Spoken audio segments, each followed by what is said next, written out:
द्वंद्व कहाँ तक पाला जाए, युद्ध कहाँ तक टाला जाए, तू राणा का वंशज पैंक जहां तक भाला जाए, जिसके दोनों तरफ लिखा हो भारत सिक्का वही उछाला जाए। हेलो नमस्कार साथियों, हर एक सप्ताह बेमिसाल में आपका स्वागत है। और मैंने आपको पॉलिटी के जो 100 इंपॉर्टेंट फैक्ट थे वो आपको लिखवाए। उसके बाद कल हमने ज्योग्राफी के जो 100 महत्वपूर्ण फैक्ट्स थे उनके बारे में अध्ययन किया। आज आपके सामने 60 मिनट के अंदर इतिहास के 100 इंपॉर्टेंट फैक्ट जो हैं वो आपके लिए जानकारी है। एक खुशखबरी भी आपके लिए लेकर आया हूं, जो आपका प्यार इस सीरीज को मिला है तो इस सीरीज से संबंधित एक खुशखबरी भी आपके लिए रहने वाली है। पर पहला हमारा जो काम होगा वो यही होने वाला है कि हम सबसे पहले इतिहास में जो 100 इंपॉर्टेंट फैक्ट हैं, 100 से अधिक ही होने वाले हैं, उनके बारे में हम आपको बताने वाले हैं। ठीक है, बिल्कुल मेरे साथ में सुनील, चिंकी, शिवानी, पूजा, प्रदीप, लाडली, गोलू, विकास, सुरेश, राजेश, सभी का स्वागत है आप सभी का।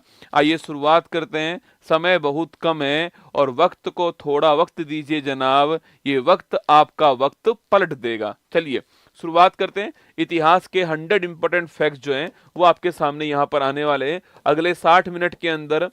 अगले 60 मिनट दिल थाम के बैठिएगा, पूरी बातों को ध्यान से सुनिएगा और इस क्लास को टाइम टू टाइम जो है वो रिवाइज करते रहिएगा। महत्वपूर्ण सवाल आपके सामने आएंगे। ठीक है, चलिए तो पॉलिटी की क्लास हमारी हो चुकी है, ज्योग्राफी की क्लास हमारी हो चुकी है। आज हम इतिहास के लेक्चर के अंदर हैं। कल आपकी साइंस की क्लास होने वाली है, परसों इकोनॉमिक्स जो है आपके वो आने वाला है, और फिर 7 फेरों वाली सीरीज जो है ऑल इन वन जो आपके वो होने वाला है। ठीक है, चलिए शुरुआत करते हैं। इंडियन हिस्ट्री के इंपॉर्टेंट फैक्ट जो हैं वो आपके सामने आ रहे हैं। ठीक है, देखिए सिंधु घाटी सभ्यता जो है ये कांस्य युगीन सभ्यता है, ये पहला फैक्ट आपको ध्यान रखना है। ठीक है, जो सिंधु घाटी सभ्यता है वो कैसी सभ्यता है, एक कांस्य युगीन सभ्यता है, आपको ध्यान रखना है। ठीक है, और ये साथ में आद्य ऐतिहासिक कालीन सभ्यता है। कैसी है, आद्य ऐतिहासिक कालीन सभ्यता है, ये आपको ध्यान रखना है। ठीक है, प्रोटो हिस्टोरिकल कल्चर है, आपको ध्यान रखना है। ठीक है, प्रोटो हिस्टोरिकल सिविलाइजेशन है, आपको ध्यान रखना है। देखो एक तो होता है आपके जिसमें ना तो लिपि थी और ना उसको पढ़ा गया। ठीक है, एक है जिसमें लिपि तो थी उसको पढ़ा नहीं गया ना, जिसमें लिपि थी जिसको पढ़ा नहीं गया वो आद्य ऐतिहासिक कालीन होता है। ठीक है, जिसमें लिपि तो थी पर उसको पढ़ा नहीं गया वो आद्य ऐतिहासिक कालीन होता है। ठीक है, और ऐतिहासिक कालीन जिसमें लिपि भी है और जिसको हम लोग पढ़ पाए, इसकी लिपि को हम लोग पढ़ नहीं पाए। लिपि तो है दोस्तों, आपके लिपि तो है यहाँ पर इस लिपि को हम लोग पढ़ नहीं पाए, आपको ध्यान रखना है। ठीक है, तो सिंधु घाटी सभ्यता एक कांस्य युगीन सभ्यता है, कांसे से ये लोग परिचित थे, और आद्य ऐतिहासिक कालीन सभ्यता है।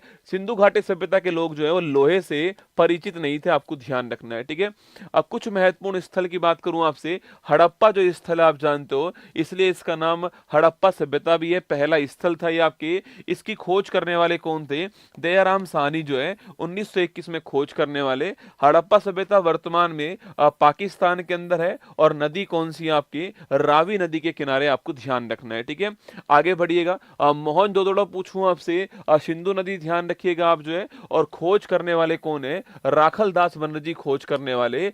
इन दोनों के खोजकर्ता एग्जाम में पूछता है ना, तो राखल दास बनर्जी खोज करने वाले, आपको ध्यान रखना है। ठीक है, और लोथल नदी कहां पर है, अच्छा मोहनजोदड़ो कहां पर आपके, इसको बोलते हैं मृतकों का टीला कहते हैं, पाकिस्तान के अंदर। ये कहां पर है, पाकिस्तान के अंदर है। और लोथल स्थान कहां पर, गुजरात के अंदर है। ये आप जानते हो क्या है आपकी, ये दोस्तों एक आपके डॉकयार्ड है, आप जानते हो एक डॉकयार्ड है लोथल जो आपकी। और नदी कौन सी है, भोगवा नदी है। ये सवाल क्वेश्चन पूछा गया सवाल है कि जो लोथल है वो नदी कौन सी है आपकी, तो लोथल की नदी कौन सी है, वो भोगवा नदी, आपको ध्यान रखना है कहां पर, ये गुजरात के अंदर, आपको ध्यान रखना है। ठीक है, तो लोथल गुजरात के अंदर है और भोगवा नदी आपको ध्यान रखना है। और आपके हड़प्पा सभ्यता का डॉकयार्ड है, ये भी सवाल आपसे पूछ सकता है। ठीक है, कालीबंगा पूछूं आपसे कहां पर दोस्तों, ये राजस्थान के अंदर, कहां पर है, कालीबंगा राजस्थान के अंदर है। नदी कौन सी है, घग्गर नदी, आपको ध्यान रखना है, राजस्थान के अंदर है। और खोज करने वाला कौन है, अमलानंद घोष खोज करने वाला। ठीक है, यहां पर किसके प्रमाण मिले हैं, जुते हुए खेत के प्रमाण जो है यहां पर मिले, आपको ध्यान रखना है। ठीक है, कालीबंगा नदी के ऊपर ना। आगे देखिए नेक्स्ट क्वेश्चन आपके, रोपड़ की बात करूं आपसे, रोपड़ कहां है दोस्तों, पंजाब के अंदर है। और रोपड़ पूछूं आपसे, नदी कौन सी है, सतलुज नदी, आपको ध्यान रखना है। ठीक है, सवाल दोस्तों पूछे आपसे, कोट दीजी कहां पर है, ये पाकिस्तान के अंदर है, कहां पर है, कोट दीजिए स्थान कहां पर है, ये पाकिस्तान के अंदर, ठीक है। अगला क्वेश्चन पूछे, हाँ कालीबंगा का अर्थ क्या होता है, काले रंग की चूड़ियां होता है ना। चन हुदड़ो पूछूं आपसे, मनके बनाने का जो कारखाना है वो कहां पर मिला है, मनके बनाने का जो कारखाना है वो चंद हुदड़ो के अंदर मिला है और है कहां पर, पाकिस्तान के अंदर, ठीक है। तो चंद हुदड़ो पूछूं आपसे, मनके बनाने का कारखाना ध्यान रखिए है कहां पर, पाकिस्तान के अंदर, ठीक है। और रंगपुर की दोस्तों बात करूं आपसे, तो रंगपुर कहां पर है, गुजरात के अंदर, कहां है, गुजरात के अंदर है। और रंगपुर की अगर सवाल पूछूं आपसे यहां पर कि चावल के प्रमाण कहां पर मिले, तो चावल के जो प्रमाण है आपके वो रंगपुर के अंदर भी मिले, ध्यान रखिएगा, ठीक है। आलमगीरपुर, दोस्तों महत्वपूर्ण सवाल है, हड़प्पा सभ्यता का सबसे पूर्वी जो क्षेत्र आपके वो कौन सा है, हड़प्पा सभ्यता का सबसे पूर्वी जो स्थान है वह कौन सा स्थान है, वो हो गया आपका आलमगीरपुर। कौन सा हो गया, आलमगीरपुर हो गया। है कहां पर दोस्तों आपके, ये आपके उत्तर प्रदेश के अंदर, ठीक है। और नदी कौन सी है, हिंडन नदी, आपको ध्यान रखना है, ठीक है। अगर सवाल पूछे कि सिंधु घाटी सभ्यता का सबसे दक्षिणतम बिंदु कौन सा है, तो आपको ध्यान रखना है दक्षिणतम बिंदु कौन सा, देमावाद, कौन सा है, देमावाद है। और देमावाद कहां पर है, महाराष्ट्र के अंदर है, ये आपको ध्यान रखना है, ठीक है। गोदावरी प्रवरा नदी, आपको ये भी ध्यान रखना है ना। तो पूर्वी स्थान हो गया है, उत्तर प्रदेश के अंदर है, हिंडन नदी आपको ध्यान रखना है ना। आगे देखिए नेक्स्ट क्वेश्चन है, सुतकागडोर पूछूं आपसे, ये नदी कौन सी है आपके, दाक्ष नदी, आपको ध्यान रखना है। और ये भी कहां पर है, बलूचिस्तान पाकिस्तान के अंदर, आपको नोट करना है, ठीक है। अगला क्वेश्चन आपसे, बनावली पूछूं कहां पर है, ये हरियाणा के अंदर, ठीक है। तो बनावली कहां पर, हरियाणा के अंदर है, ये आपको ध्यान रखना है, ठीक है। धोलावीरा एग्जाम के लिए महत्वपूर्ण सवाल है, हड़प्पा सभ्यता का एकमात्र स्थान जो कि 3 भागों में बटा हुआ है, पश्चिम के अंदर बटा हुआ है, पूरब के अंदर बटा हुआ है और एक मध्य के अंदर बटा हुआ है, ठीक है।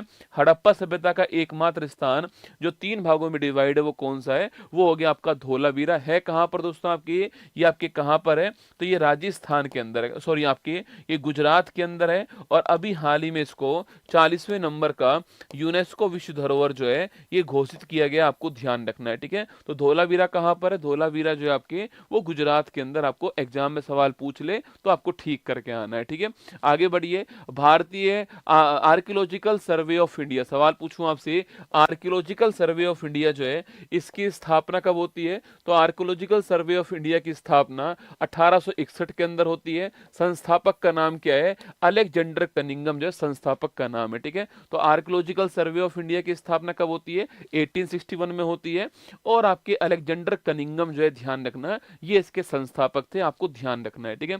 अगला क्वेश्चन दोस्तों आपके, अगर पूछूं आपसे मोहनजोदड़ो पूछूं आपसे, इसकी सबसे बड़ी इमारत कौन सी है, विशाल अन्नागार। सवाल पूछे कभी आपसे सबसे बड़ी इमारत कौन सी है, विशाल अन्नागार है। और यहाँ की जो कांसे की जो मूर्ति, कांसे की जो नर्तकी की मूर्ति है ये भी बड़ी फेमस है। सवाल पूछे कांसे की नर्तकी की मूर्ति कहाँ से मिली है, यहीं से मिली है, आपको ध्यान रखना है। और सबसे बड़ी इमारत भी कौन सी है आपकी, वो है आपके विशाल अन्नागार, भी आपको नोट करना है, ठीक है। अफगानिस्तान में सोर्तुगई नामक स्थल से नहरों के अवशेष मिले, लगाओ स्टार। आपके अफगानिस्तान में सोर्तुगई जो स्थान है यहां से नहरों के अवशेष मिले, आपको ध्यान रखना है, ठीक है।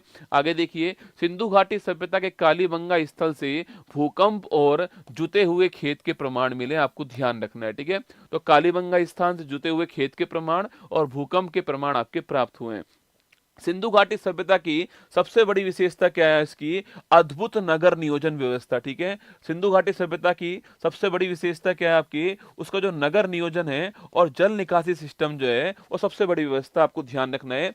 इसे भारत की पहली नगरी, भारत का पहला नगरीकरण पूछूं आपसे वो कहां पर हुआ था, वो यही है आपके हड़प्पा सभ्यता, ठीक है।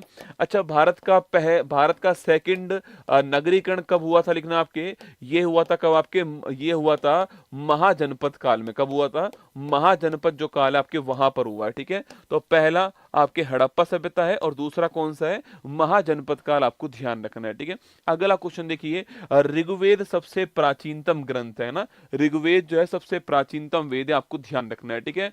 नदियों के नाम क्या थे आपके, तो झेलम नदी जो है इसका नाम क्या था, वितिस्ता इसका नाम था झेलम का, ठीक है। चेनाब नदी का नाम क्या था, अश्कनी जो है चेनाब का नाम था ना। व्यास का नाम क्या था, विपासा या फिर जो विपासा है ये व्यास का नाम था, ठीक है। रावी का नाम क्या है, परूषणी रावी का नाम है, ठीक है। और सतलुज का पूछूं आपसे नाम क्या है, इसका नाम सतुद्री था, ठीक है। एग्जाम में सवाल वितिस्ता का पूछता है, अस्कनी का पूछता है और परूषणी का पूछता है ना। तो झेलम को वितिस्ता कहते हैं, चिनाब को अश्कनी कहते हैं और रावी को परूषणी कहते हैं। ये तीन आपको ध्यान रखना है। और वेदों के अंदर जो नदियों के नाम है उसमें वितिस्ता, अश्कनी और परूषणी आपको ध्यान रखना है, ठीक है। आगे बढ़िए। सभा और समिति को अथर्ववेद में प्रजापति की दो पुत्रियों के नाम से जानते हैं, ठीक है। सभा और समिति को अथर्ववेद के अंदर प्रजापति की दो पुत्रियां कहा जाता है, ठीक है। ऋग्वेद के 7वें मंडल में, कुल मिलाकर मंडल कितने आपके 10 मंडल है, ठीक है। ऋग्वेद के 7वें मंडल में दशराज युद्ध है उसका वर्णन किया गया, आपको ध्यान रखना है, ठीक है। और 9वें मंडल की बात करूं आपसे, वहां पर किसका दोस्तों आपके, वहां जो सोम देवता है इनका उल्लेख किया गया है, ठीक है। और 10वां जो मंडल है इसके अंदर जो पुरुष सूक्त है आपके, यहाँ पर 4 वर्णों का उल्लेख किया गया, आपको ध्यान रखना है, ठीक है। 7वें मंडल में दशराज युद्ध का उल्लेख है। अच्छा दोस्तों, किस मंडल में गायत्री मंत्र का उल्लेख है, बताओ किस मंडल में गायत्री मंत्र का उल्लेख है। और आपको बताना है गायत्री मंत्र जो है वो किसको समर्पित है। ये 2 क्वेश्चन आपके सामने, ठीक है। किस मंडल में गायत्री मंत्र का उल्लेख है, पहला क्वेश्चन, और गायत्री मंत्र किसको समर्पित है, ये दूसरा क्वेश्चन आपके सामने है ना। आगे बढ़िए, नेक्स्ट क्वेश्चन आपके सामने दोस्तों, वेदों के जो ब्राह्मण ग्रंथ हैं ये भी सवाल आपसे पूछता है, ठीक है। जैसे कि अगर सवाल पूछूं आपसे, ऋग्वेद जो है इसका ब्राह्मण ग्रंथ का नाम क्या, आपके ऐतरेय जो है इसका ब्राह्मण ग्रंथ है, आपको ध्यान रखना है, ठीक है। वेदों की व्याख्या करने के लिए भी आपके इनको बनाया गया है ना। अगला क्वेश्चन, हाँ, तीसरे के अंदर उल्लेख, ठीक है। गायत्री मंत्र का उल्लेख कहां पर, 3rd के अंदर है। और ध्यान रखना ये भगवान सूर्य, किसको, भगवान सूर्य जो है इनको समर्पित है, आपको ध्यान रखना है, ठीक है। तो गायत्री मंत्र भगवान सूर्य को समर्पित है, ध्यान रखिएगा ना। ऋग्वेद का ऐतरेय हो गया, सामवेद का पंचविश हो गया, ध्यान रखना। यजुर्वेद में 2 है आपके, शुक्ल और कृष्ण हो गया आपके। तो शुक्ल जो है आपके शतपथ हो गया इसका, और कृष्ण का आपके तैतरेय हो गया, अथर्ववेद का गोपथ हो गया। ये महत्वपूर्ण क्वेश्चन है, ठीक है। ऋग्वेद का ब्राह्मण ग्रंथ कौन सा है, ऐतरेय हो गया, ठीक है। सामवेद का पंचविश हो गया ना, शुक्ल यजुर्वेद का शतपथ हो गया, और कृष्ण का पूछू तैतरेय हो गया। और इसके अलावा जो है और अथर्ववेद का उल्लेख कहां पर है, गोपथ है ना। तो अथर्ववेद कहां पर, गोपथ हो गया, ये आपको ध्यान रखना है, ठीक है। एग्जाम में सवाल बनता है, तैयार रहेगा इस सवाल के लिए, ये सवाल आपके एग्जाम में पूछ सकते हैं आपसे, ठीक है। आगे देखिए दोस्तों, ऋग्वेद, सामवेद, यजुर्वेद को वेद त्रयी के नाम से जानते हैं, ठीक है। अथर्ववेद वेद त्रयी में शामिल नहीं है, ठीक है। अच्छा, अगला सवाल दोस्तों आपके, जो ये वेद हैं आपके, इन वेद में जो मंत्रोच्चारण करने वाले होते हैं उन्हें बोलते हैं, जो पुजारी, जो पुरोहित होते हैं उनके नाम अलग अलग होते हैं, ठीक है। ऋग्वेद में जो मंत्रों का उच्चारण करता है पुरोहित, उसको होत्र कहते हैं, लगाना स्टार। ऋग्वेद के मंत्रों का उच्चारण करने वाले ऋषि या पुरोहित को क्या बोलते हैं, होत्र कहते हैं। क्या कहते हैं, होत्र कहते हैं, आपको ध्यान रखना है, ठीक है। 9वें मंडल में सोम देवता का उल्लेख है, हम पहले ही बात कर चुके हैं, ठीक है। वहीं दोस्तों आपके ऋग्वेद के बाद में अगर यजुर्वेद पूछूं आपसे, यहां पर कर्म कांडों का संपन्न करने वाला जो पुरोहित है उसको अथर्वयु कहते हैं। क्या बोलते हैं, अथर्वयु कहते हैं। और सामवेद में मंत्रों का उच्चारण करने वाले को उद्घाता कहते हैं। ये तीनों क्वेश्चन आपको ध्यान रखना है, ठीक है। तो ऋग्वेद में जो आपके पुरोहित है उसका नाम क्या है, ऋग्वेद में पुरोहित का नाम होत्र या फिर होता हो गया, ठीक है। सामवेद में जो पुरोहित है उसका नाम क्या, उद्घाता हो गया ना। यजुर्वेद में जो पुरोहित है उसका नाम क्या हो गया, उसका नाम आपके अथर्वयु हो गया, नोट करना। ये लोग यजुर्वेद में अथर्वयु कहते हैं, सामवेद में उद्घाता कहते हैं उसको, और ऋग्वेद में होत्र कहते हैं, आपको ध्यान रखना है, ठीक है। ऋग्वेद के 10वें मंडल में पुरुष सूक्त में पहली बार 4 वर्णों का उल्लेख है, आप जानते हो, ठीक है, इस बात को ना। आगे देखिए, सामवेद को भारत में भारतीय संगीत का जनक भी कहा जाता है, ठीक है। संगीत की उत्पत्ति कहां से हुई है, सामवेद से हुई है, आपको ध्यान रखना है, ठीक है। आगे देखिए, नेक्स्ट क्वेश्चन आपके, अथर्ववेद के अंदर जादू टोना, शल्य चिकित्सा जो है इनका उल्लेख कहां मिलता है, अथर्ववेद में मिलता है, ठीक है। तो अथर्ववेद के अंदर जादू टोना, अंधविश्वास जो है इसका उल्लेख कहां पर मिलता है, अथर्ववेद के अंदर मिलता है, आपको ध्यान रखना है, ठीक है। भारत का राष्ट्रीय आदर्श वाक्य सत्यमेव जयते जो है, ये वाक्य कहां से आया है, मुंडकोपनिषद से आया है। कहां से आया है, मुंडकोपनिषद जो है, यहां से कौन सा वर्ड आया आपके, सत्यमेव जयते दोस्तों तो आया है, ठीक है। अगर सवाल पूछूं आपसे, चार जो आश्रम है, ये चार आश्रम किस उपनिषद से आए आपके, तो ये आए आपके जवालो उपनिषद से। किससे आए? जवालो उपनिषद से आए हैं चार आश्रम, आपको ध्यान रखना है, ठीक है। सत्यमेव जयते कहाँ से आए? मुंडको उपनिषद से आए। और जो चार आश्रम है आपके वो कहाँ से आए? वो जवालो उपनिषद से आए, आपको ध्यान रखना है। वेदांग की संख्या पूछूं आपसे, तो वेदों की व्याख्या करने के लिए वेदांग बनाया गया, और वेदांग की संख्या कुल मिलाकर 6 होती है, ध्यान रखना। एक शिक्षा है, एक कल्प है, एक व्याकरण है, एक निरुक्त है, एक छंद है और एक ज्योतिष है, ठीक है। तो वेदांग की संख्या कितनी है आपके? 6 वेदांग की संख्या है। शिक्षा, कल्प, व्याकरण, निरुक्त, छंद और ज्योतिष, आपको ध्यान रखना है। वेदांग कितने? वेदांग आपके 6, शिक्षा, कल्प, व्याकरण, निरुक्त, छंद और ज्योतिष, ठीक है। जैन धर्म के संस्थापक ऋषभ देव या फिर आदिनाथ जी है, ठीक है। जैन धर्म जो है इसके संस्थापक का नाम क्या है? ऋषभ देव या फिर आदिनाथ जी है, जो कि पहले तीर्थंकर थे, आपको ध्यान रखना है, ठीक है। इसके अलावा 12 वर्ष की कठोर तपस्या के पश्चात जंबिका ग्राम में, ठीक है, शाल वृक्ष के नीचे, सभी स्टाल लगाना, जंबिका ग्राम में शाल वृक्ष के नीचे जो है आपके, शाल वृक्ष के समीप ऋजुपालिका जो नदी है, इसके किनारे पर वर्धमान मतलब कि महावीर स्वामी जी, ठीक है, वर्धमान का मतलब आपके महावीर स्वामी जी को ज्ञान प्राप्त हुआ था, ठीक है। सवाल पूछे कि जो महावीर स्वामी जी, इनको ज्ञान की प्राप्ति कहाँ पर होती है? साल वृक्ष के नीचे होती है, ऋजुपालिका नदी जो है आपके इसके किनारे पर होती है, जाम्बिका ग्राम के अंदर होती है, आपको ध्यान रखना है, ठीक है। तो महावीर स्वामी जी वर्धमान जो है, इनको ज्ञान की प्राप्ति, वो आपको ध्यान रखना है, ठीक है। जो ज्ञान की जो प्राप्ति होती है, इसको जैन धर्म में क्या बोलते हैं? कैवल्य कहते हैं। क्या बोलते हैं? जैन धर्म में कैवल्य कहते हैं, आपको ध्यान रखना है, ठीक है। तो महावीर स्वामी को 72 वर्ष की उम्र में राजगृह के निकट पावापुरी जो स्थान है, यहाँ पर जो इनका निर्वाण हो गया, इनका मृत्यु हो गई, आपको ध्यान रखना है, ठीक है। तो महावीर स्वामी जी की मृत्यु कहाँ पर होती है? पावापुरी में होती है, ये भी आपको ध्यान रखना है ना। जैन साहित्य प्राकृत, ये बहुत ही महत्वपूर्ण लाइन है। जैन साहित्य जो है उसकी लैंग्वेज कौन सी है आपकी? प्राकृत लैंग्वेज है, जो कि वर्तमान में भारत की क्लासिकल लैंग्वेज में शामिल हो चुकी है, ठीक है। प्राकृत, पाली, बौद्ध धर्म की पाली पढ़ाऊंगा आपको, तो प्राकृत पाली है। इसके अलावा और जो भी आपके शामिल हुई है, तो ये अभी जो है इनको क्लासिकल लैंग्वेज में शामिल किया है, ठीक है। और जैन साहित्य को आगम कहते हैं, ठीक है। तो पहला क्वेश्चन, जैन साहित्य को आगम कहते हैं, और जैन साहित्य की जो लैंग्वेज है वो प्राकृत या फिर इसी को बोलते हैं अर्धमागधी कहते हैं, आपको ध्यान रखना है, ठीक है। स्टार लगाना महत्वपूर्ण क्वेश्चन है ना। महावीर स्वामी ने ब्रह्मचर्य को छोड़कर पंच महाव्रत धर्म को, ब्रह्मचर्य को जोड़कर पंच महाव्रत धर्म को प्रतिपादन किया, ठीक है। इससे पहले जो 23वें तीर्थंकर थे, उनका नाम क्या था? उनका नाम था पार्श्वनाथ जी, ठीक है। इन्हें क्या बोलते हैं? इन्हें बोलते हैं आपके शापों का देवता कहते हैं। क्या बोलते हैं? शापों का देवता कहते हैं। इन्होंने दोस्तों आपके चार अनुचार जो है नियम दिए थे आपके, कि अहिंसा करना है, सत्य बोलना है, इसके अलावा चोरी नहीं करना है, और इसके अलावा जो है आपके चोरी नहीं करना, और अधिक धन जो है उसको आपको अपने पास संचित नहीं करना है, ठीक है। ये कहा था इसने ना। जबकि महावीर स्वामी जी ने एक जोड़ दिया, ब्रह्मचर्य जोड़ दिया। कुल मिला के पंच महाव्रत जो है वो महावीर स्वामी जी के द्वारा लाए गए, ठीक है। जैन ग्रंथ जो है, कल्प सूत्र की रचना पूछूं आपसे किसने की है? भद्रबाहु ने की है। लिखना, जैन ग्रंथ कल्प सूत्र की रचना करने वाले कौन थे? भद्रबाहु रचना करने वाले, ठीक है। आगे देखिए, वैशाख पूर्णिमा पर सिद्धार्थ को ज्ञान प्राप्त हुआ। इन समय उनकी उम्र 35 वर्ष थी, और आपके वो बुद्ध कहलाए, ठीक है। तो वैशाख पूर्णिमा वो तारीख है जब आपके भगवान बुद्ध को, महात्मा बुद्ध को, पहली बात तो इनका जन्म इस तारीख को हुआ था, लुम्बिनी के अंदर आपके, इनको बोध गया के अंदर ज्ञान की प्राप्ति होती है, और आपके इनको कुशीनगर के अंदर जो है मोक्ष की प्राप्ति होती है, ठीक है। तो जन्म भी इसी तारीख को हुआ है, ज्ञान की प्राप्ति भी इस तारीख को हुई है, और मोक्ष भी इसी तारीख को हुआ है। तीनों एक ही तारीख को हुए, वैशाख पूर्णिमा को। इसी वैशाख पूर्णिमा को क्या बोलते हैं आपकी? इसी वैशाख पूर्णिमा को बुद्ध पूर्णिमा कहते हैं, आपको ध्यान रखना है, ठीक है। आगे देखिएगा, गौतम बुद्ध ने अपना पहला उपदेश वाराणसी के समीप सारनाथ में दिया था, और जो पहला उपदेश था इसी को हमने क्या नाम दिया? अभिधम्म चक्र नाम दिया। क्या नाम दिया है? अभिधम्म चक्र नाम दिया, आपको ध्यान रखना है, ठीक है। घर जो छोड़ने की जो घटना है उसको हमने क्या बोला? उसको हमने महाभिनिष्क्रमण कहा है, ठीक है।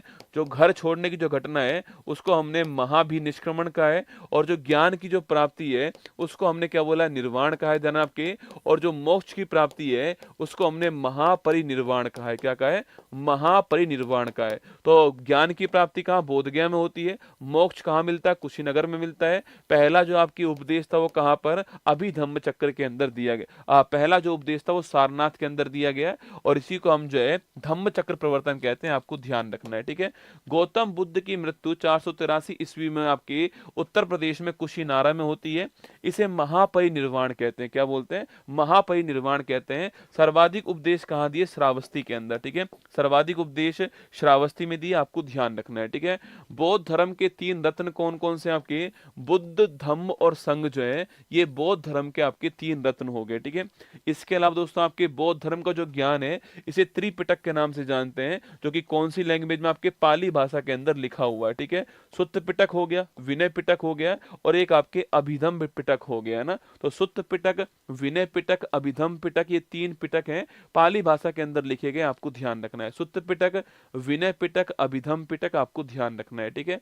आगे देखिए नेक्स्ट क्वेश्चन आपके, पहली जो बौद्ध संगति उसका टाइम क्या है? 483 ईसा पूर्व में पहली बौद्ध संगति होती है, ठीक है। कहां पर होती है? राजगृह, या फिर इसी को हम गिरिव्रज कहते हैं। क्या बोलते हैं? गिरिव्रज कहते हैं। तो राजगृह, गिरिव्रज, बिहार जो है यहाँ पर पहली बौद्ध संगति होती है, ठीक है। उस समय शासन किसका है? अजातशत्रु जो है शासन इसका था आपके, और अध्यक्ष किसको बनाया गया? महाकश्यप जो है इसको अध्यक्ष बनाया गया, ठीक है। तो पहला क्वेश्चन आपके कब होती है पहली बौद्ध संगति, कहां पर होती है, शासन किसका था उस समय आपके, और उस समय अध्यक्ष किसको बनाया गया, आपको ध्यान रखना है, ठीक है। 483 ईसा पूर्व में होती है, राजगृह में होती है, अजातशत्रु का शासन था उस समय आपके, और जो महाकश्यप है वो उसके अध्यक्ष थे, ठीक है। सेकंड जो बौद्ध संगति है वो 100 साल के बाद में 383 ईसा पूर्व में होती है। कहां पर? दोस्तों वैशाली के अंदर होती है, बिहार के अंदर, और काला शोक जो है आपके शासन उनका था आपके शिशुनाग वंश, आपके ये वंश आगे आने वाले हैं, ठीक है। तो काला शोक आपके ध्यान रखना, काला शोक शासन था आपके, और शवा करीम को जो है यहाँ पर अध्यक्ष बनाया गया सेकंड बौद्ध संगति में ना। तो सेकंड बौद्ध संगति वैशाली में, पहली कहां पर है? पहली जो आपके वो राजगृह में, ठीक है। तीसरी बौद्ध संगति की बात करूं आपसे, थोड़ा स्टार लगाना। तीसरी बौद्ध संगति जो है वो पाटलिपुत्र में होती है। कहां पर होती है? पाटलिपुत्र जो वर्तमान आपके पटना है, यहां पर तीसरी बौद्ध संगति होती है, ठीक है।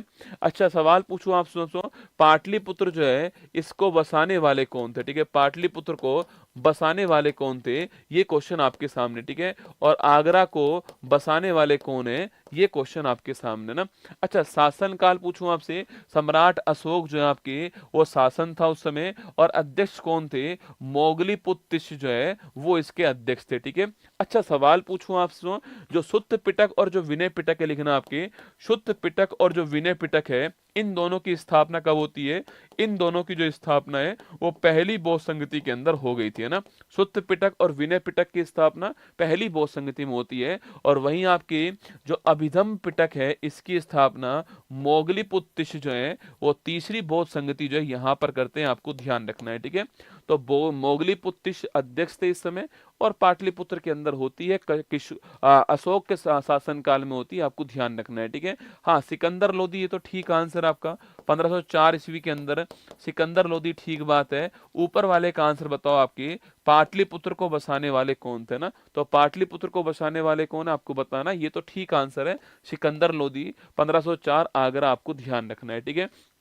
चौथी बौद्ध संगति की बात करूं आपसे, चौथी बौद्ध संगति महत्वपूर्ण सवाल है, कुंडल वन कश्मीर के अंदर होती है। कुषाण वंश में महत्वपूर्ण शासक जो है कनिष्क होते हैं उस समय, अध्यक्ष जो है वसुमित्र को बनाया गया, लेकिन इसमें उपाध्यक्ष कौन थे? अश्वघोष जो है वो आपके उपाध्यक्ष थे, ठीक है। हाँ उदाईन दोस्तों कौन आपके, इसको बसाने वाले कौन थे? पाटलिपुत्र को, आपको उदाईन का नाम ध्यान रखना है, ठीक है। उदाईन बसाने वाले पाटलिपुत्र को ध्यान रखिएगा ना। अच्छा कार्य क्या हुआ यहाँ पर? बौद्ध धर्म 2 भाग में डिवाइड हो गया, एक हीनयान और एक महायान में, ठीक है। सवाल पूछे कि भाई बौद्ध धर्म 2 भाग में किस बौद्ध संगति में डिवाइड हुआ है? चौथी के अंदर हुआ है, हीनयान और महायान, आपको ध्यान रखना है, ठीक है। आगे चलिएगा, पाशुपत संप्रदाय के संस्थापक कौन थे आपके? लकुलीश जो है ये पाशुपत संप्रदाय के संस्थापक थे, जो कि भगवान शिव के 18 अवतारों में से एक रहे हैं, ठीक है। लिंगायत संप्रदाय पूछूं आपसे, साउथ दोस्तों इंडिया के अंदर बड़ा चर्चा में रहता है लिंगायत समुदाय जो है, तो लिंगायत समुदाय के प्रवर्तक कौन थे आपके? अल्ल प्रभु और बसव जो है, ये वसव वशव का नाम ध्यान रखना, ठीक है। साउथ इंडिया में खूब चलता है लिंगायत समुदाय, पाटलिपुत्र को एक कुसुमपुरा कहते हैं, ठीक बात है ना। तो लिंगायत संप्रदाय का जो जो शुरू करने वाले थे वो कौन थे, वशव का नाम आपको ध्यान रखना है, ठीक है। पारसी धर्म के संस्थापक पूछू कौन था आपके, जरथुष्ट का नाम लिखिएगा, संस्थापक थे। और जो इसका जो हैप्पी न्यू ईयर होता है आपके, वो होता है नवरोज। क्या होता है, नवरोज जो है वो इसका नववर्ष होता है, ठीक है। आगे चलिए नेक्स्ट क्वेश्चन। बौद्ध ग्रंथ अंगुतर निकाय और जैन धर्म भगवती सूत्र में 16 महाजनपदों का उल्लेख है, ठीक है। तो 16 महाजनपद कहाँ कहाँ पर है, तो अंगुतर निकाय बौद्ध धर्म के अंदर और जैन धर्म भगवती सूत्र में 16 महाजनपदों का दोस्तों उल्लेख किया गया है, ठीक है। 16 महाजनपद में बज्जी और जो मल्ल है वो गणतंत्र रिपब्लिक है, बाकी सारे राजतंत्र है, ठीक है। तो दो जो जनपद है आपके, दो महाजनपद जो है वो गणतंत्र है, बज्जी और मल्ल, बाकी आपके राजतंत्रात्मक, आपको ध्यान रखना है, ठीक है। वहीं दोस्तों अगर सवाल पूछूं आपसे, दोस्तों एकमात्र महाजनपद कौन सा है, जो कि दोस्तों आपके, जो कि साउथ इंडिया के अंदर आपके एकमात्र महाजनपद कौन सा है जो कि साउथ इंडिया के अंदर है। पहली बात तो किस नदी के किनारे पर स्थित है, उस महाजनपद का नाम क्या है और इसकी राजधानी क्या है, ये 3 क्वेश्चन आपके सामने यहाँ पर, ठीक है। देखिए, महाजनपद काल को भारतीय इतिहास में द्वितीय नगरीकरण कहते हैं। पहला कौन सा, पहला तो आपके सिंधु घाटी सभ्यता पहला हो गया, आपको ध्यान रखना है, ठीक है। तो पहला कौन सा है, हड़प्पा सभ्यता हो गया। सेकंड कौन सा आपके, महाजनपद काल, और इसमें लोह का आविष्कार हुआ, किसका हुआ, लोहे का आविष्कार यहाँ पर हुआ है। वहां पर कांसा था, यहाँ पर कौन आपके, यहाँ पर आपके लोहा आ चुका है, ठीक है। सवाल मैंने पूछा आपसे, जनपद का दोस्तों नाम क्या है, अशमक। क्या नाम है, अशमक महाजनपद का ध्यान रखिएगा। इस अशमक की राजधानी पूछू क्या आपके, तो पोटली या फिर पोतन जो है वो इसकी राजधानी हो गई, ध्यान रखना। पोटली या पोतन इसकी राजधानी है, अशमक जो है आपकी, और नदी कौन सी है, गोदावरी नदी, आपको ध्यान रखना है, ठीक है। चलिए आगे चलिएगा। दोस्तों आपके इस लाइन को छोड़ दीजिए। हर्यक वंश का वास्तविक संस्थापक कौन है, बिंबिसार, ठीक है। कभी सवाल पूछे आपसे कि जो मगध जो है आपके, जो कि नदी कौन सी आपके, मगध सोन नदी के ऊपर, आप जानते हो इस मगध पर शासन करने वाले वंश कौन कौन से थे आपके, तो इस पर शासन करने वाले वंश थे हर्यक वंश, शिशुनाग वंश, नंद वंश और आपके मौर्य वंश, ठीक है। जो हर्यक वंश है इसके संस्थापक कौन थे, बिंबिसार जो है वो इसके संस्थापक थे, ठीक है। सवाल अगर आपसे ये पूछ ले कि जो बिंबिसार है, इस बिंबिसार का एक अन्य नाम क्या है, ठीक है। बिंबिसार का एक अन्य नाम क्या, आपको बताना है दोस्तों ना। दोस्तों ये हर्यक वंश जो है आपके, इसको क्या बोलते हैं, इसको पितृहंता वंश कहते हैं। क्या बोलते हैं, इसी को पितृहंता वंश कहते हैं। यहाँ पर पिताओं की हत्या जो है वो चालू होती है, और बिंबिसार की हत्या करने वाले कौन थे, अजातशत्रु जो है, जिनके समय में पहली बौद्ध संगति होती है, वो आपके कौन थे, आपके बिंबिसार की हत्या करने वाले, आपको ध्यान रखना है, ठीक है। सवाल दोस्तों मैंने आपसे अभी ये पूछा है कि जो हर्यक वंश है आपके, इसमें जो बिंबिसार था, इनका दोस्तों एक नाम और था आपके, श्रोणिक। क्या नाम था, इन्हें श्रोणिक भी कहते हैं, आपको ध्यान रखना है, ठीक है। इन्हें श्रोणिक के नाम से भी जानते हैं, ये भी सवाल आपसे पूछ सकता है, ठीक है। आगे देखिए, मौर्यकालीन स्रोतों में ब्राह्मण साहित्य में कौटिल्य का अर्थशास्त्र ध्यान रखना आपके, और इसके अलावा विशाख दत्त का मुद्रा राक्षस जो है जासूसी ग्रंथ आपके महत्वपूर्ण है, ठीक है। तो कौटिल्य का अर्थशास्त्र है, और जो विशाख दत्त है उसका कौन सा है, मुद्रा राक्षस, आपको ध्यान रखना है, ठीक है। और राजतरंगिणी भारत का पहला ऐतिहासिक ग्रंथ माना जाता है, इसके रचयिता कल्हण थे, ठीक है। तो कल्हण ने किसकी स्थापना करी, राजतरंगिणी की। और कश्मीर का इतिहास कहां पर, कश्मीर का इतिहास जो है वो राजतरंगिणी पुस्तक के अंदर, ठीक है। इंडिका की बात करूं आपसे, आपकी इंडिका लिखना, इंडिका पुस्तक किसने लिखी है, मेगास्थनीज ने लिखी है, आपको ध्यान रखना है, ठीक है। आगे देखिए नेक्स्ट क्वेश्चन आपके सामने, चंद्रगुप्त मौर्य ने चाणक्य की सहायता से अंतिम नंद शासक घनानंद को पराजित किया था और मौर्य वंश की स्थापना करी। तो मौर्य वंश की स्थापना करने वाले कौन थे, चंद्रगुप्त मौर्य थे, ठीक है। आगे देखिए नेक्स्ट क्वेश्चन आपके, ये अंतिम आपके कौन थे, आपके घनानंद को इन्होंने हरा दिया था और मौर्य वंश के संस्थापक थे, आपको ध्यान रखना है, ठीक है। चंद्रगुप्त मौर्य के समय सौराष्ट्र के गवर्नर, ये बड़ी महत्वपूर्ण लाइन है आपके, सौराष्ट्र के गवर्नर ने गुजरात के अंदर जो है एक झील का निर्माण करवाया था। आपके गवर्नर का नाम क्या है, पुष्य गुप्त गुप्त वैश्य जो है ये गवर्नर का नाम है, ठीक है। और झील का नाम क्या है, सुदर्शन झील नाम है गुजरात के अंदर, ठीक है। बड़ी महत्वपूर्ण क्वेश्चन है। पहली बात तो किस झील का निर्माण करवाया है, सुदर्शन झील का निर्माण करवाया, ठीक है। सेकंड क्वेश्चन किसने करवाया, पुष्यगुप्त वैश्य ने करवाया, ठीक है। पुष्यगुप्त वैश्य कौन था, सौराष्ट्र का गवर्नर था, आपको ध्यान रखना है, ठीक है। ये सवाल आपके एग्जाम में बन सकता है ना। अशोक का वास्तविक राज्य से आपके 269 ईसा पूर्व में हुआ। अच्छा, इसने कलिंग का जो युद्ध लड़ा वो कब लड़ा, आपके कलिंग का वार 261 ईस्वी जो है ये लड़ा गया, आपको ध्यान रखना है, ठीक है। अगला क्वेश्चन आपके कलिंग का, दोस्तों कलिंग के युद्ध के बाद में इसने किसकी नीति को अपना लिया, आपके इसने धम्म चक्र की जो नीति है उसको अपना लिया। और क्योंकि इस आपके युद्ध के अंदर इसका उल्लेख 13वें शिलालेख 13वें अभिलेख में किया गया है। और इस आपके युद्ध में इसने बहुत सारा नरसंहार किया था, जीनोसाइड किया था, आपको ध्यान रखना है, ठीक है।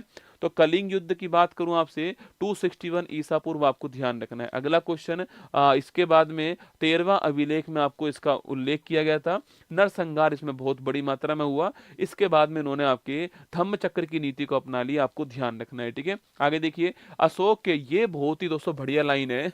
जब भी सवाल पूछता है ना कि अशोक के अभिलेखों की खोज करने वाला कौन था, तो पहला ऑप्शन होता है जेम्स प्रिंसेप। हमें लगता है जो अशोक के अभिलेख हैं उसकी खोज करने वाले भी कौन थे, जेम्स प्रिंसेप थे, नहीं रसगुल्ला। अशोक के अभिलेखों की खोज करने वाला पूछूं आपसे वो कौन था, आपके वो था पैंथलर। कौन था, 1750 ईस्वी में टी पैंथलर ने अशोक के जो अभिलेख हैं उनकी खोज की, ठीक है। अभिलेखों का अध्ययन क्या कहलाता है, आपके एपिग्राफी कहलाता है, ठीक है। आप जो अभिलेख हैं उनका जो अध्ययन होता है उसे बोलते हैं एपिग्राफी, ठीक है। तो मैंने कहा अशोक के जो अभिलेख हैं उनका जो सबसे पहले खोज करने वाले कौन थे, टी पैंथलर का नाम आपको ध्यान रखना है, ठीक है। और कौन सा अभिलेख था, दिल्ली मेरठ स्तंभ लेख जो है इसकी खोज की, आपको ध्यान रखना है, ठीक है। लेकिन अशोक के अभिलेख को पढ़ने वाले कौन थे पहले, वो जेम्स प्रिंसेप थे। कब की बात है, 1837 की बात है, आपको ध्यान रखना है, ठीक है। तो अशोक के अभिलेखों को पढ़ने वाले कौन थे, जेम्स प्रिंसेप थे। 1837 की बात है, आपको ध्यान रखना है। और किस अभिलेख को पहली बार पढ़ा है, दिल्ली टोपरा जो लेख है आपकी इसको पढ़ा है, ठीक है। तो दिल्ली टोपरा जो लेख है इसको पढ़ा है, आपको ध्यान रखना है, ठीक है। दिल्ली टोपरा लेख को पढ़ा है, जेम्स प्रिंसेप ने पढ़ा है, 1837 के अंदर पढ़ा है। और पहली बार जो खोज करने वाले कौन थे, वो टी पैंथलर थे, ये आपको ध्यान रखना है, ठीक है। आगे बढ़िए, नेक्स्ट क्वेश्चन दोस्तों आपके अशोक के अगर स्तंभ लेख की बात करूं आपसे, तो लोरिया नंदनगढ़, ये बड़ा महत्वपूर्ण आपके लोरिया नंदनगढ़ जो है ये कहां पर है, बिहार के चंपारण के अंदर। सवाल पूछता है लोरिया नंदनगढ़ स्तंभ अभिलेख कहां पर है, बिहार के चंपारण के अंदर, ठीक है।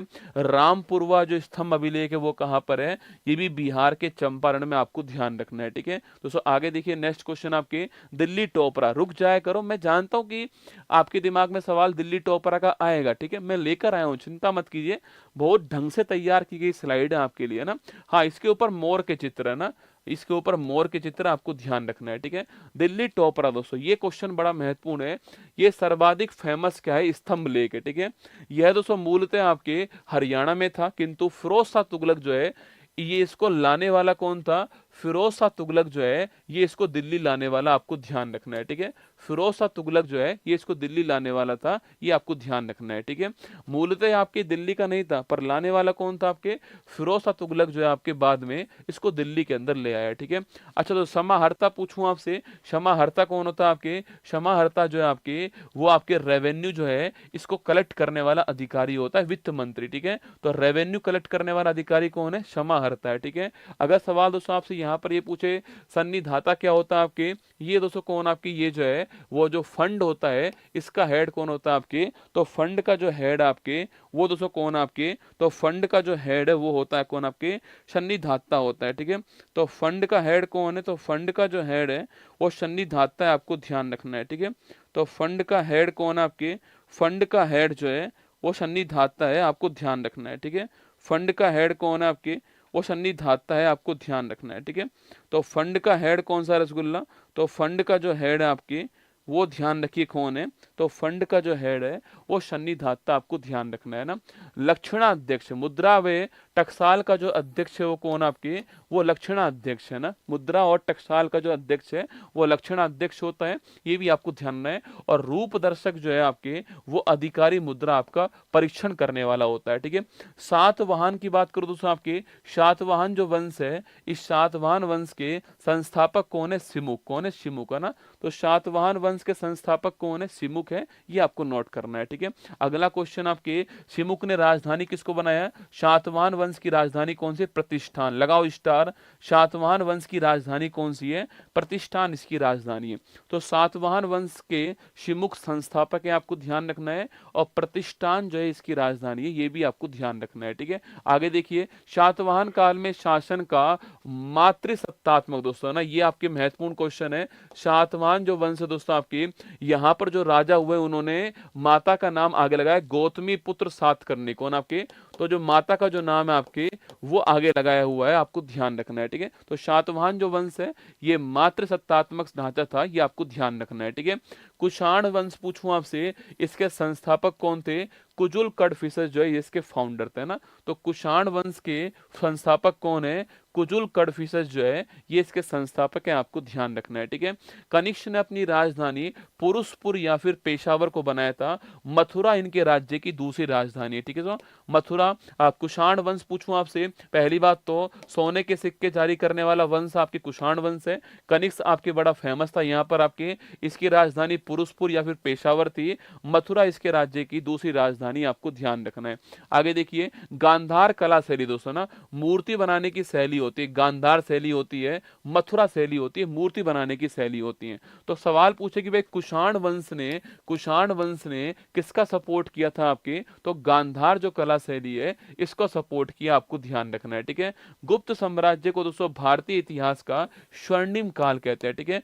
मंदिरों का निर्माण कहाँ चालू होता है, जो मंदिर है इनका निर्माण जो है वो गुप्त काल में चालू हुआ, आपको ध्यान रखना है, ठीक है। तो मंदिर का निर्माण कहाँ चालू होता है, गुप्त काल में होता है, आपको ध्यान रखना है, ठीक है। जूनागढ़ शिलालेख देखो, सुदर्शन झील का निर्माण करवाने वाले कौन थे आपके, वो तो मैं आपको सौराष्ट्र के गवर्नर का नाम लिखा चुका हूं। उसका पुनर्निर्माण करवाने वाले कौन लिखना आपके, तो वो थे स्कंदगुप्त। ये भी बड़ा महत्वपूर्ण क्वेश्चन है। सुदर्शन झील जो गुजरात के अंदर थी, इसका पुनर्निर्माण करवाने वाले कौन थे, स्कंदगुप्त थे, आपको ध्यान रखना है। और ये बात कहाँ लिखी हुई है, जूनागढ़ अभिलेख में, जूनागढ़ शिलालेख में ये बात लिखी हुई है, आपको ध्यान रखना है, ठीक है।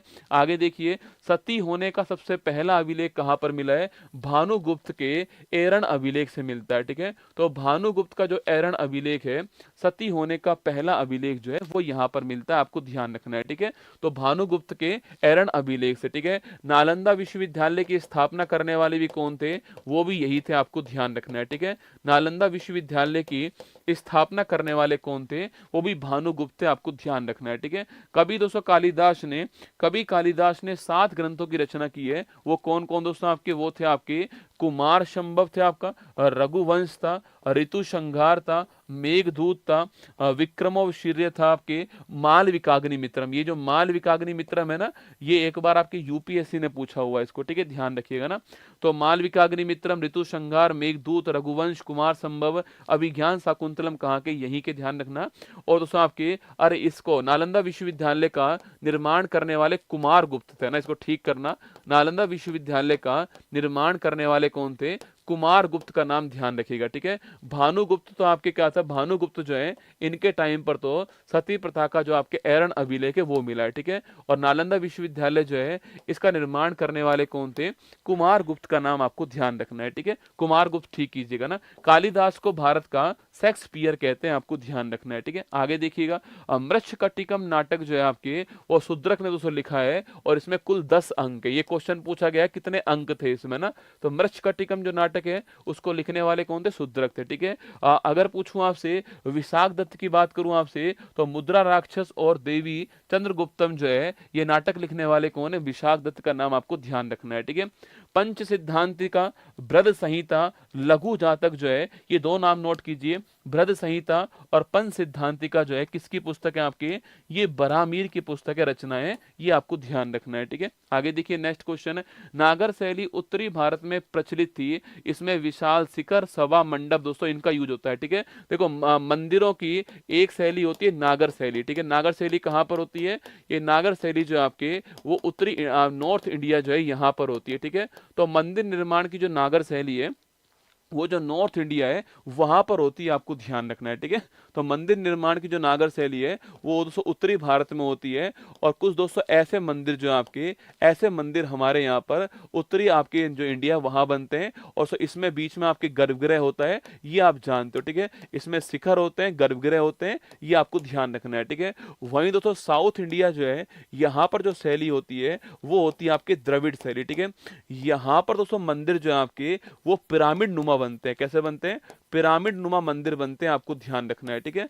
तो साउथ इंडिया के अंदर द्रविड़ शैली है और पिरामिड नुमा मंदिर यहाँ पर बनते हैं। विशाल गोपुरम, मंदिर के बाहर जो दरवाजा होता है उसे बोलते हैं गोपुरम। ठीक है, प्रवेश द्वार जो है उसे गोपुरम कहते हैं। द्रविड़ शैली यहाँ पर होती है। और इन दोनों के बीच में शैली कौन सी, वेसर शैली। कौन सी है, वेसर शैली इनके बीच में होती है। होयलेश्वर के मंदिर आपने सुने होंगे, वो किस शैली में बने हुए हैं, बेसर शैली में बने हुए हैं, आपको ध्यान रखना है। ठीक है, आगे देखिए नेक्स्ट क्वेश्चन है, अजंता की गुफाएं महाराष्ट्र के औरंगाबाद, इसका नया नाम क्या हो चुका है, इसका नया नाम जो है वो संभाजी नगर हो चुका है।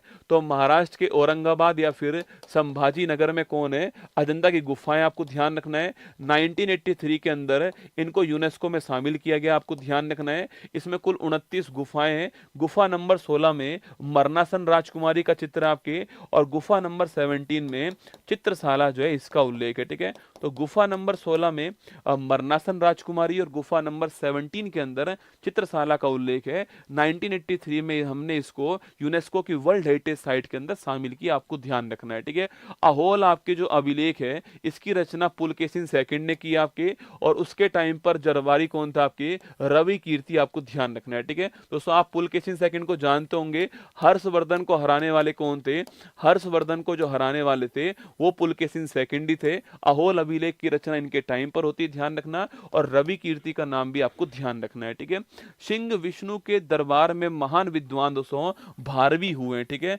और भारवी की पुस्तक का नाम क्या आपके, किरातार्जुनियम भावनी, भारवी की पुस्तक का नाम है। और दरबार किसका है, सिंह विष्णु का दरबार है, आपको ध्यान रखना है। ठीक है, तो सिंह विष्णु के दरबार में भारवी विद्वान हुए। किरातार्जुनियम जो इनकी पुस्तक का नाम है, ग्रंथ का नाम है, आपको ध्यान रखना है। ठीक है, देखो नरसिंह वर्मन दोस्तों फर्स्ट। ठीक है, ये आपके वंश कौन सा, ये वंश आपके कौन सा हो गया है, ये वंश आपका पल्लव वंश हो गया। ठीक है, और पल्लव वंश जो आपके पल्लव वंश हो गया, इस पल्लव वंश में अच्छा पल्लव वंश के संस्थापक कौन है ये आपको बताना है। ठीक है, पल्लव वंश के संस्थापक कौन है, क्वेश्चन आपके लिए। ठीक है, और पल्लव वंश में एक नरसिंह वर्मन फर्स्ट शासक हुए, इन्होंने महाबलीपुरम तमिलनाडु के अंदर एकाश्म रथ मंदिर जो है इनका निर्माण किया है। ठीक है, रथ मंदिर को सप्त पैगोडा भी कहते हैं। इसमें द्रौपदी रथ जो है छोटा आपके मंदिर है, और युधिष्ठिर रथ आपके सबसे बड़ा मंदिर है, आपको ध्यान रखना है। ठीक है, तो नरसिंह वर्मन फर्स्ट ने महाबलीपुरम, मेरी बात को ध्यान से सुनना, नरसिंह वर्मन फर्स्ट ने महाबलीपुरम में रथ मंदिर का निर्माण किया। नरसिंह वर्मन फर्स्ट ने, किसने,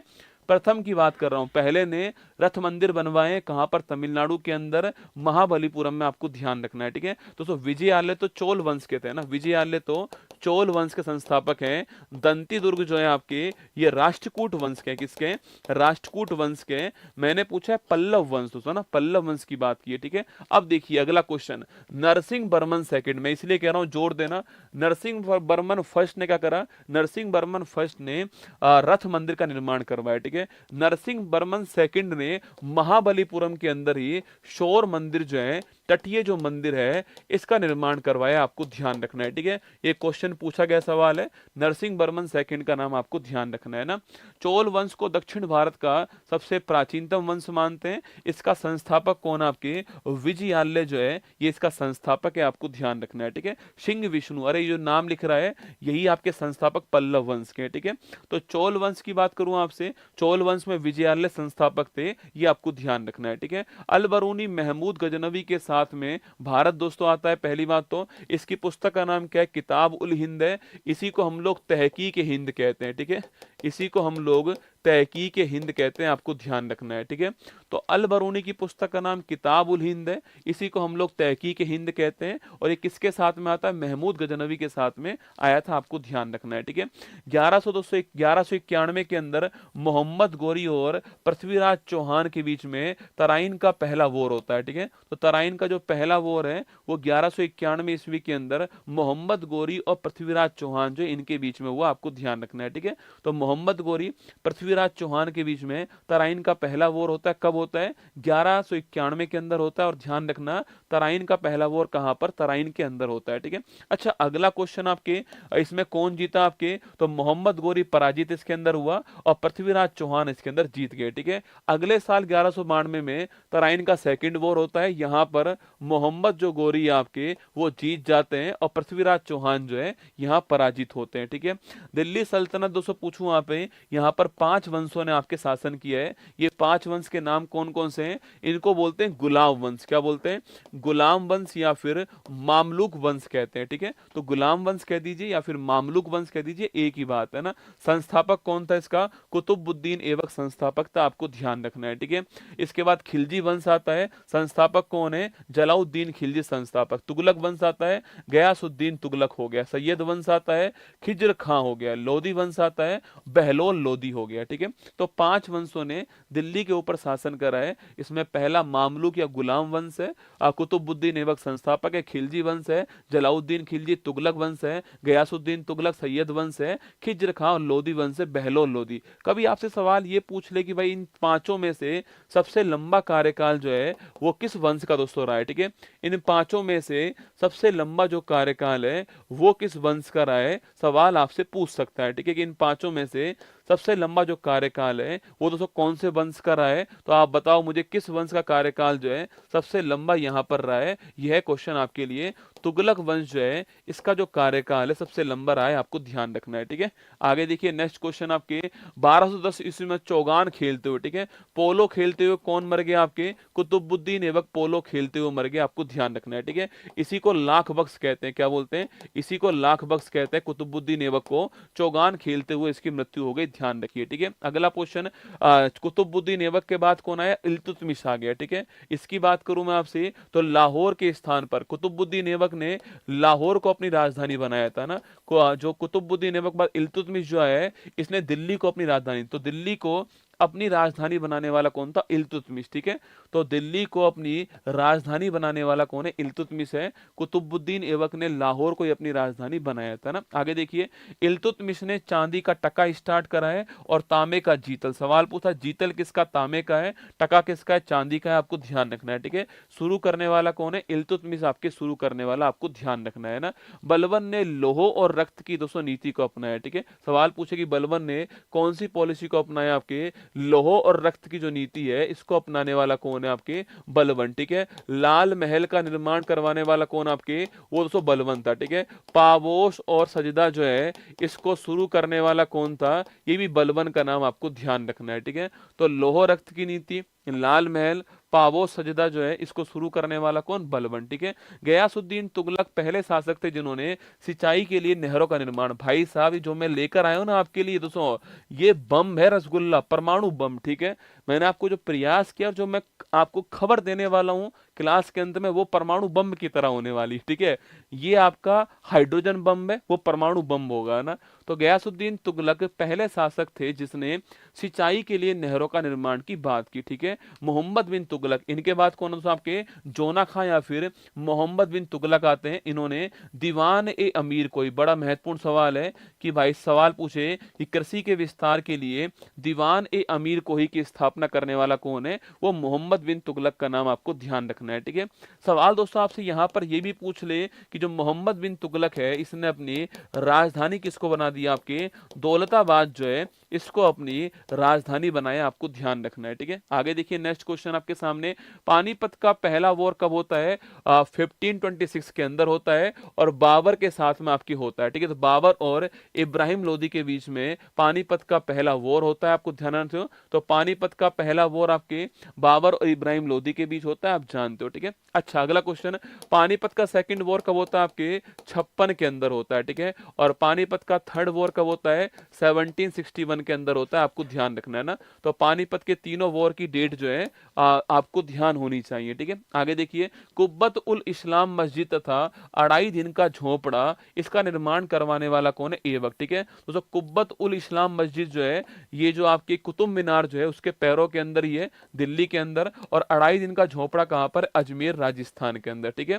ऐबक ने इसका निर्माण करवाया था ना। विजयनगर साम्राज्य की स्थापना करने वाले कौन थे?